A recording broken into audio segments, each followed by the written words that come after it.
سڵاوتان لێبێت من کۆڤان عەزەتم لە پرۆگرامێکی تری پلانی من لەگەڵتانم ئەم جارە لە قەڵای شێروانە و کەلارین. شوان محەممەد ڕۆستەم کاندیدی پارتی دیموکراتی کوردستان لە بازنەی 5 سنووری پارێزگای سلێمانی لەگەڵمان دەبێت و دەیبینە ناحیەی ڕزگاری کە دانیشتوانەکەی سەدان 90 کەسوکاری ئەنفال کراوانن. بابزانین شوان محەممەد چی بۆ کەسوکاری ئەنفال کراوان کردووە و دەیەوێت لە پەرلەمانی عێراق چیان بۆ بکات.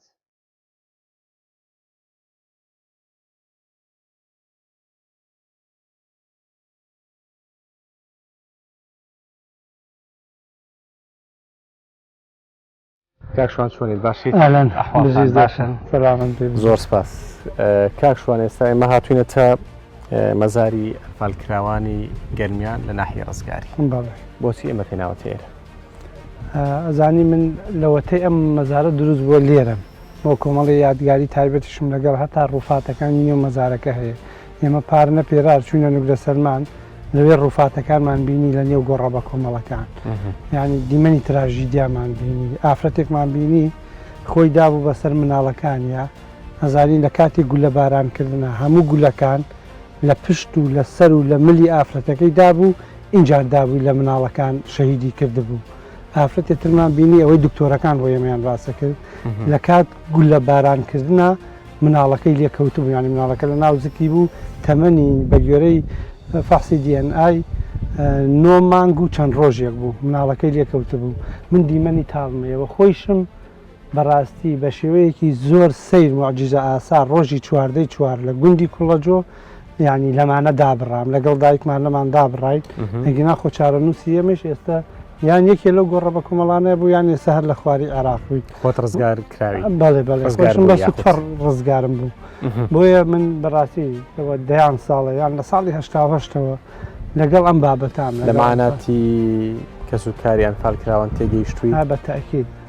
چیان بۆ ئۆکەیت؟ چیت بۆ وانە کردووە؟ چیت بۆ کەسوکاری ئەم ڕووفاتانە کردووە تا ئێستا؟ زانی من وەکو شەخص هەر ئەمە ڕەبتی بە ئەو لایەنی ڕۆحی منەوە هەیە، ئیشم بە حیزب و بە مزایەدە و بە بانگەشەوانە نییە، خۆشیان نەزانن کەسوکاری ئەنفالکراوەکان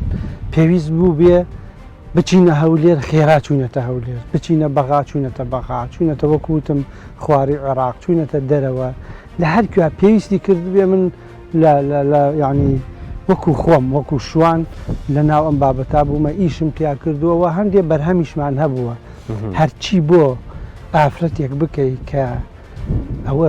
ئەوەندە ساڵە 33 ساڵە هاوسەرەکەی سەرجە مناڵەکانی ئەنفال بووە باوکە هەندێکیان ێستش بدە لە دەرگایان وازانن کە سوکارەکەیان دێتەوە، ینی لەم خەیاڵانە ئەژین. ئەمە هەرچی بۆ بکەیت بارتەقای قوربانیەکانی نییە. بەڵام لەگەڵەوەی ئێمە وەفدێکی گەرمیان چوینە لای جەنابی سەرۆکی حکوومەت کاک نێچیروان لە ساڵی 2007 ئیتر زەختمان کرد بۆ هەموویان 95 بۆ سەرەوە یان 100% مەگەر یەکێ معاملەکەی کێشەی تیابێ وارسی ئەنفالکراوەکانی ڕزگاری، کەلار، کفری، چەمچەماڵ، شۆڕش بۆ هەموو ئەمانە یەکەی نیشتەجێبوونمان بۆ وەرگرتن. ڕۆڵت هەبووە؟ من خۆم ئەندامی ئەو لیژنەیە بوومە هەر بە بڕیاری کۆمەڵی داکۆکی لە پرسی ئەنفالەوە بە بڕیاری فەرمی دیوانی سەرۆکایەتی ئەنجومەنی وەزیران ئەندامی لیژنەی دروستکردنی خانووی کەسوکاری ئەنفالکراوەکان بوو و تێکڕای ئەو قیستانەی داومانە ئەو پارانەی داومانە کە حەقی خۆیانەوەکوتم، بەڵام خۆم ئەندامی ئەو لیژنەیە بووم. بۆیە لەگەڵ معاناتیان نبوومە، ینی لیاندانە بڕاوم و دڵنیاش بە لە داهاتوویش ئەی بۆ داهاتوو بەسی من داهاتوو ئەمە ڕابردووە بۆ داهاتوو چیان بۆ؟ ئەزانی لە داهاتوو من لە بەردەم دوو حاڵەتم، یەک ئەگەر متمانە وەرگرم و ببمە ئەندامی پەرلەمان بە تەئکید ئەو کاتە هەموو وەکو شەخص جارێ هەموو پێگەڵ علاقات و ینی ڕۆڵی خۆم بەکارەهێنم بۆ دیسان خزمەتکردنی بابەتی ئەنفال و کەیسی ئەنفال. خۆ دەریش نەچم بەڵێنە بەس بۆ ئەوی خەڵک پێدا یان ئەچی لەوێشم کاران بە دڵنیایی وایکە مودە بەو بەڵێنەیشەدەم من دەریش نەچم بە هەمان نەفەس بە هەمان شێوە، ینی بۆ لە کەیسی ئەنفال و لە بابەتی خزمەتکردنی کەسوکاری ئەنفالکراوەکاندا من ڕۆڵە بینم. 2019 لێرە 2020 یادی ئەنفال نەکرایەوە لەبەر کۆڕۆنا،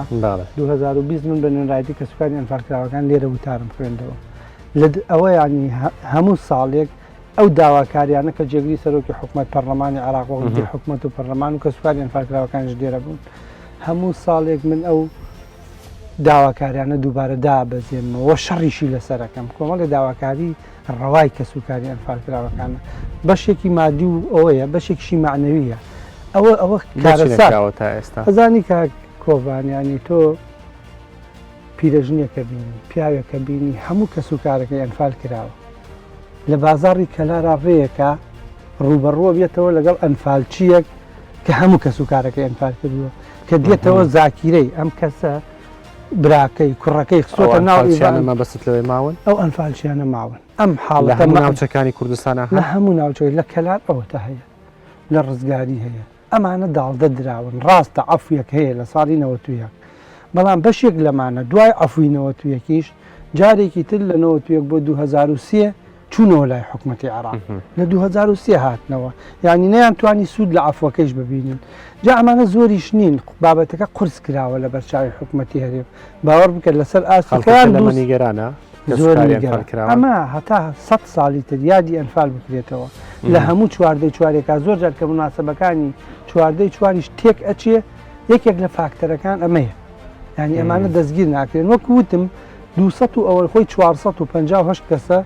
ئەمری گرتنی لە دادگای باڵای تاوانی نێودەوڵەتی هەیە بەڵام 200 و ئەوە نەیان کوردن لەم 200 ئێستا 50 نەماوە یعنی تۆ قەزەیەکی گەورەی وەکو ئەنفال بۆ دادگاییکردنی 50 کەس حق نییە حکومەتی هەرێم لەمە بێدەنگ بێت لە کاتێکا من پێش هەندێکشان لەوانەیە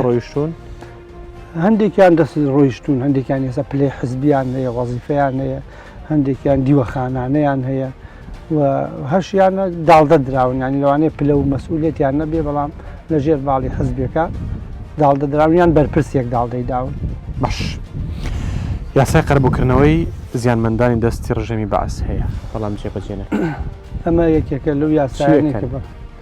ئەوە ئیشی ئێمەیە بەڕاستی بە تایبەتی کۆمەڵی لە کاندیدەکان هەر من نە هیچ تریشە بێ لەوانەیە کە زیاتر لە 15 ساڵە ئەم یاسا هەیە و جێبەجێش نەکرا جێبەجێ نیوەی ڕەبتی بە ئەو عەقڵێتەوە هەیە کە لە بەغا ئیشەکە ئەمە بەغدادە و بۆ ئەم عەقڵیەتە ناگۆڕم ئەم عەقڵێتە خۆ ریفراندۆمان بۆ چی ئەمە ڕوبەڕووی و عەقڵێتە بووینە 63 مادەی دەستوریان بە بەرنامە پێشێر کرد قەرەبوونەک مادەی 140 جێبەجێ نەکرد قەرەبووی کەسوکاری ئەنفالیان نەکردەوە لە کاتێکدا بڕیاری پەرلەمان هەیە هی دادگای باڵای تاوانەکان هەیە یاسا هەیە مادەی 132 دەستوری عراقی ئەڵێ ئەبێ قەرەبوو بکرێنەوە نازانم زمانی کوردی وەکو دوونەتەوە حسەی پێشمەرگە دەیا 63 مادەی دەستوریە ئێمە ڕیفراندۆمان بۆ ڕوبەڕووبوونەوەی بەڕاستی ئەو پێشێرکاریە کرد بۆیە ئێستش بەردەوامە بین بچینە بەڵام ئێستا ئەچنە بەختە چیەکەن بۆ ئەمە تەنها بە ئەمە ئەوەستم پێیان بڵێن ئەبێت جێبەجێ بکەنیان ئەبێ کاری بۆ بکەن نابەجێیان ئەبێ کاری بۆ بکەین ئەبێ لۆبی بۆ دروست بکەین ئەبێ لەگەڵ عەرەبەکە ینی ئەندامانی فراکسیۆنە عەرەبیەکانیش تێبگەێنین ئەبێ فراکسیۆنە کوردیەکان لەسەر ئەم پرسانە کە پرسی گشتیە ئەنفالی کەسوکاری ئەنفالکراوەکانی و کەسوکاری ئەنفالکراوەکانیش هەڵەیە گەورە ئەکەن کە ئەنفال تەنها بەی خۆیان بزانن ئەنفال ئەبێ خەمی هەموو خەڵکی هەموو کوردێک بێ لە هەر کوێی دنیا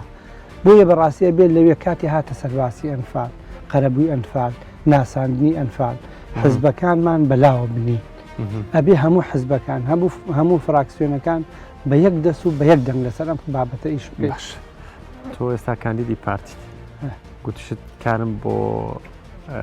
با بڵێن کەسوکاری ئەنفال کراوان کردووە کەسێکی یەکێتیان هەر حزبێش کەبێ بێتان وایە دەنگت پێدا کە کاریشت بۆ کەسوکاریەوە من بۆ ئەم ئینتیخاباتە بە تایبەتی کە من کاندیدم ئێمە هەواڵانی کەشتەکەی گۆڕان هەر هەمویان هاتوون یەک نووسینگەمان لە ناو کەلارە بۆ کردوونەتەوە باوەڕ بکە بەقەدەر بارەگای دوو ناوچە ئێمە قەرەباڵەکە وازیشمان لێ هێناوە بۆ خۆیان هەر هەمویان گۆڕانن من کارگەڕی لەقم و مەسوول مەکتەبی ڕێخستنی لەقی 22 گەرمیانم دەیان کەیسم لایە جەماوەری یەکێتی گۆڕان لایەنەکانی تریش دەنگ بە منەدەن و ئیشیشم بۆ وەکەش کاکشوان دەچینە نێو خەڵک ڕوبەڕووی پرسیاری خەڵکت دەکەینەوە با بزانین خەڵک چ داواکاری و چ پرسیارێکی لە بەڕێستان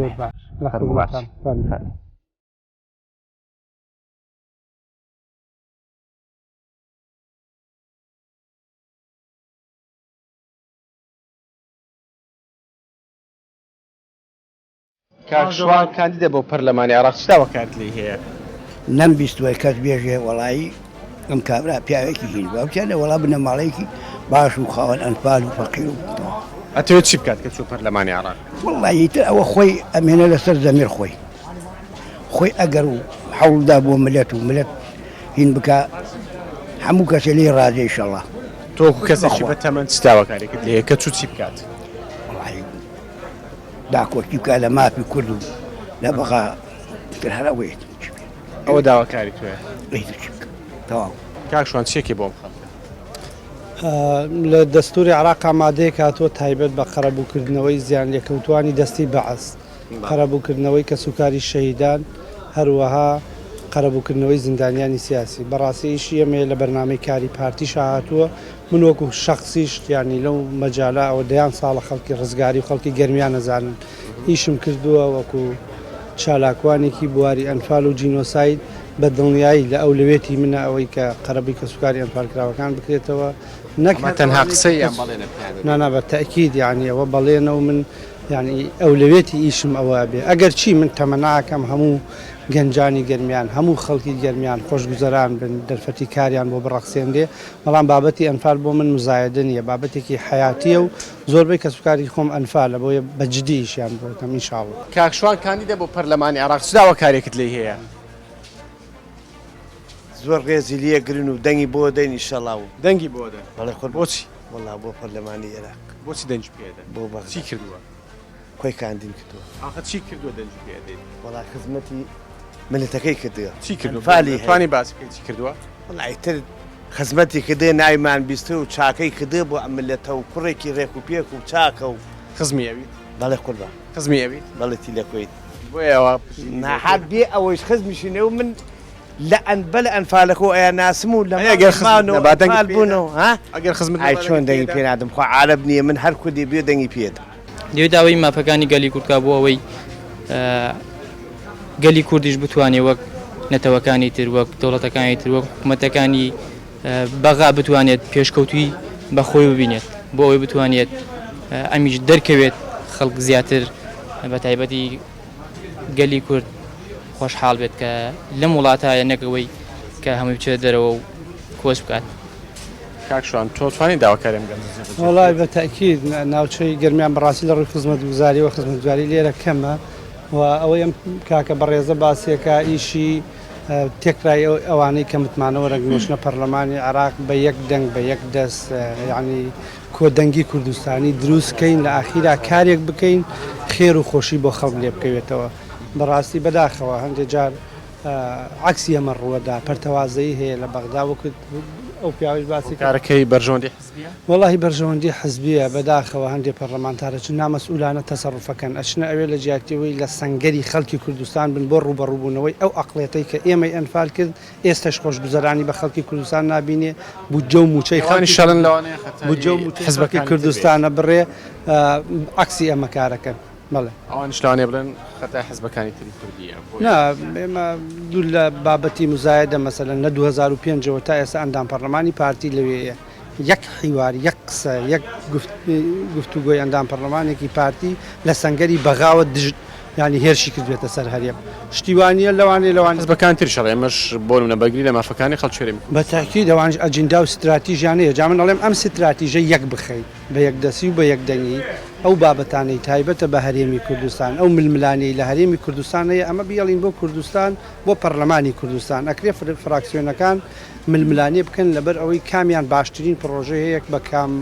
باشترین میکانزم مەتوانێت خزمەتی خەڵک بکە ئەمە ئیبراز بکرێت لێرە بەڵام لە بەغدا ئێمە بەڕاستی شەڕی استحقاقاتی خەڵکی هەرێمی کوردستان دەکەین شەڕی ئەو ئەقلێتەیەکەین کە ناوێ فەرمانبەرانی ئێمە موچەیان هەبێ بودجەیان هەبێ ئەمە کۆدەنگی و یەک دەستێوێت.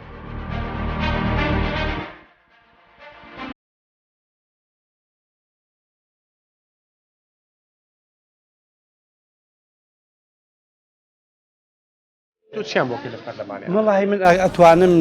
یعنی دەنگیان بگەێنم نوێنەریان بم لە بەغدا بم لە هەولێر بم لە گەرمیان بم لە هەرکوێ بزانم یعنی کێشەیەک هەیە گرفتێک هەیە پێویستە ئێمە تێ هەڵچینەوە بە دوایە بچین چارەسەری بکەین بە دڵنیایی و بەبێت تەڕەدود من لەگەڵ ئەوانم. من گلەیم لە ئەم پیاوە نییە ئەم پیاوم خۆشێ بەڵام من لەگەڵ باوکی ئەم پێشمەرگا لەگەڵ باوکی ئەم کاکشوانە محەممەد حاجی ڕۆسەم ئیستا پەیکی کەوتیا من لەگەڵ ئەما پێشمەرگە بوومە لەگەڵ مەلاحەتەم لەگەڵا بوو ینی زۆر جگەلەیەکێتی زۆر ینی شەڕێ تۆمان کردگاویتا واوتم لە قەرەداخ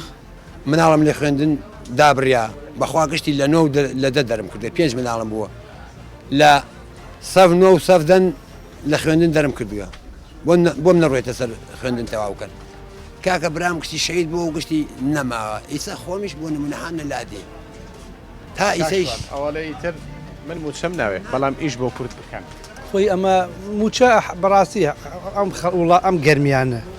خەڵکەکەی ئەوەندە ماندووە یعنی ئەوەیش ئەنفالی نەبوو بێ لە ئەنفالا گوندەکەی ڕووخاوە ئەوەیش ئەنفال نەبوو بێ ماڵەکەی تاڵان کراوە بۆیە بەڕاستی لە دیدگای منەوە شەرت نییە کەسەکان ئەنفالیان هەبێ موچەیان پێ بدرێ ئەم خەڵکە قوربانی داوە گەرمیان بەڕاستی لە هەموو حکومەتە یەک لە دوای یەکەکانی عێراق کە هاتووە کورد لە ناوبووە لە گەرمیانەوە بۆیە حەقی خۆیانە کە موچەیان هەبێ بەڵام ئەم بۆچوونەی زۆر تەواوە یعنی ئێمە کۆمەڵی مافی گەورەمان هەیە ئەم انتخاباتە کە بۆ عێراقە بەڕاستی لە عێراق لە بەغداد ئەبێ شەڕی ئەم مافە دەستوریانە بکەین یعنی حکوومەتی عێراق بە مەبەست ئەوێ ئێمە احتیوا بکە ئەوێ کەرکک داگیر بکە وەکو داگیری کردووە دووزی دوای هەشتا بەعز دووزی جینۆسایت کرد جارێکی ترش لە عێراقی تازە دووز جینۆسایت کراوە دەبابەکانی ئەم عێراقی تازە هاتنەبان لاشەی پێشمەرگەی ئێمە شێلایان خەڵکیان ئاوارە کرد بۆیە بەڕاستی ئێمە ئیشی یەکەمی ئێمە لە بەغدا ڕوبەڕووبوونەوەی ئەو عەقڵێتەیە و بەدەستهێنانی مافە دارایی و شایستە دارایەکانی خەڵکی هەرێمی کوردستان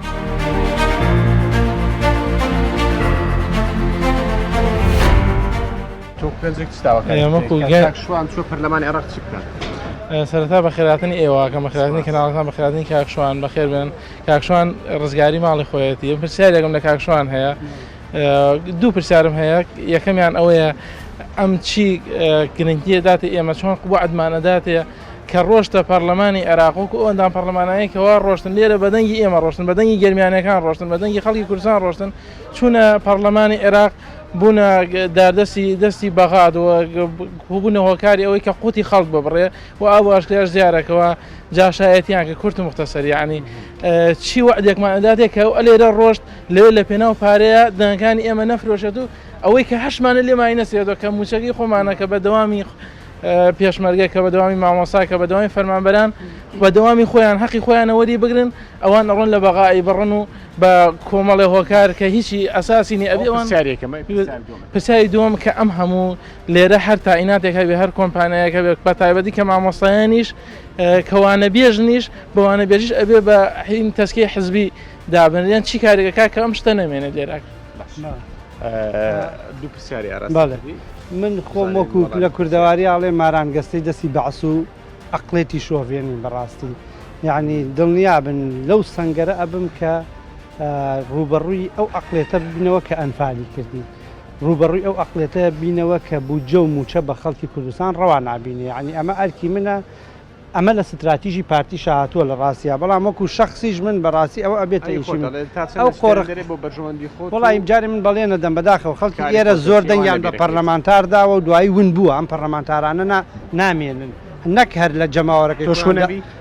من دڵنیایی خەڵکی گەرمیانەکەمەوەی ڕزگاریەکەمەوەی ئەم کاکە گەنجێشەکەم ئەزانی هەر کاتێک لە ناو خەڵک نەمام بانگی ئەو کەی 24 بکە من ژمارەکەشم 24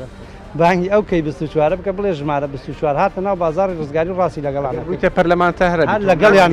هەربی تۆ میوانی هەمووی لێ ئەو کاتە تۆ لێم بپرسەوە جواب گەرمیان دەنگی نییە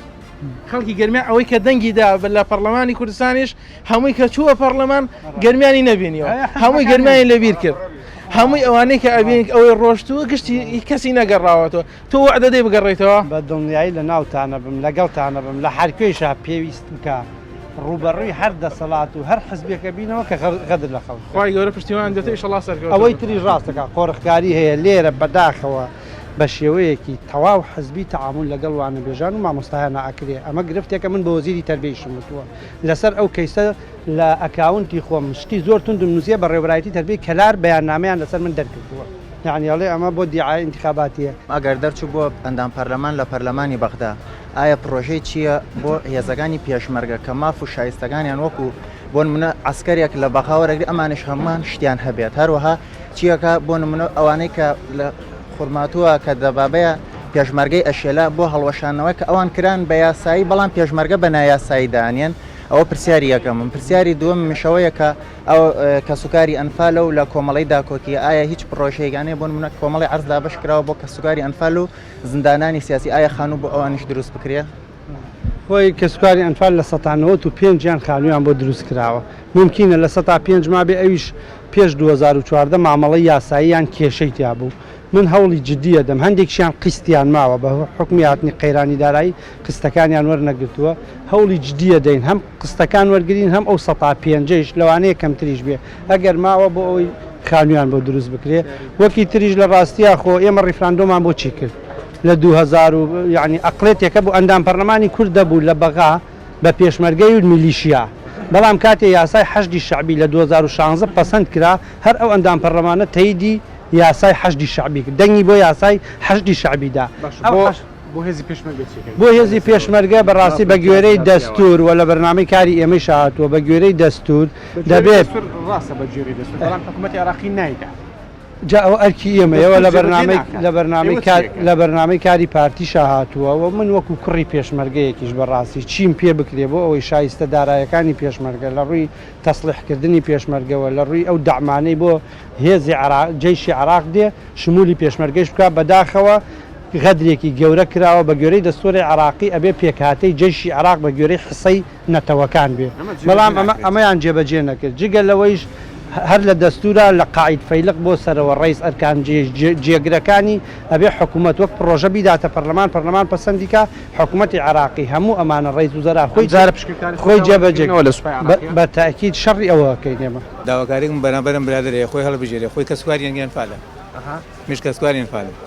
هەر مانگ لە نوۆسەما سژی بمانە ئایا تایسە خۆی وەکو کەسواری ئەنفال داوکۆکی لەسەر زیندانی ئەنفال کردووە ئەزانی خۆ لەوانەیە خۆش بزانێ بەڵام تەرکیزی باش نەبێ دوور لە مەسەلەی پارتی و مزایەدە و هەڵبژاردە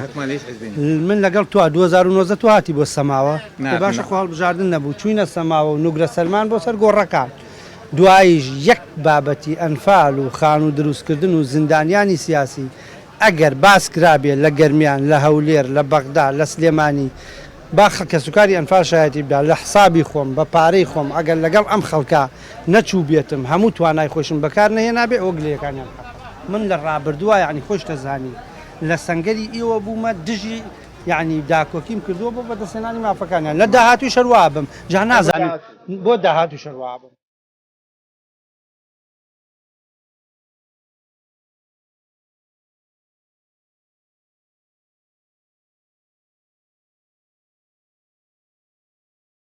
ئەوە پرسیارەکە ماڵم تۆکو داگوکیکاری ئەنفال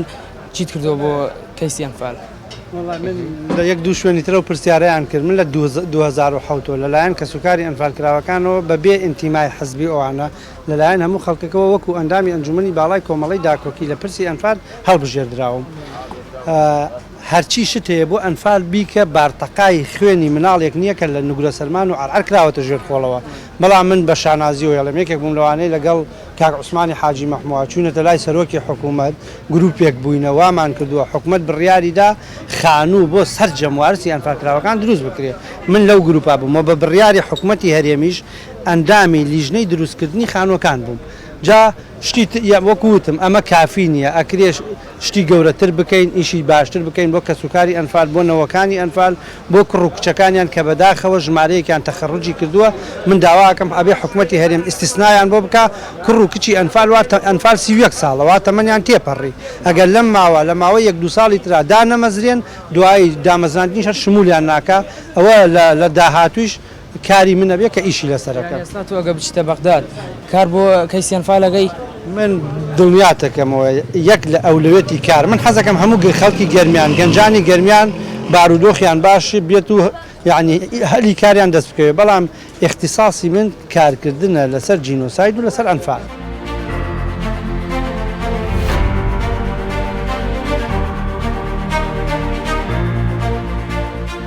کاکشوان چوونە نێو خەڵک